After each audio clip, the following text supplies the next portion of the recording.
Dubai supreme കോടതി ഏറ്റവും recent ആയിട്ടൊരു റൂളിംഗ് കൊണ്ടുവന്നിട്ടുണ്ട്.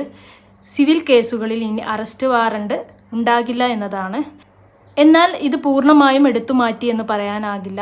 ചില സാഹചര്യങ്ങളിൽ പ്രതികൾക്ക് തിരിച്ചടക്കാനുള്ള പണം നൽകാനുള്ള അസറ്റുകൾ ഉണ്ടായിട്ടും അവർക്ക് ബാങ്ക് ബാലൻസോ അല്ലെങ്കിൽ ബിസിനസ്സോ ഒക്കെ ഉണ്ടായിട്ടും മനഃപൂർവ്വം പണം തിരിച്ചടക്കാതെ ഹൈഡ് ചെയ്തു വെക്കുകയാണെങ്കിൽ അത് കോടതിക്ക് മുമ്പിൽ പ്രൂവ് ചെയ്താൽ അവർക്കെതിരെ അറസ്റ്റ് വാറണ്ട് നൽകാമെന്ന് കോടതി പറയുന്നുണ്ട്. ഇത്തരത്തിൽ അറസ്റ്റ് വാറണ്ട് പിൻവലിക്കാനുള്ളൊരു കാരണമെന്ന് പറയുന്നത് പലപ്പോഴും പ്രതികൾ ജയിലിൽ അകപ്പെട്ട് കഴിഞ്ഞാൽ പണം തിരിച്ചടക്കാനുള്ള സിറ്റുവേഷൻ ഇല്ലാതാകുന്നു എന്നുള്ളത് കൊണ്ടാണ്.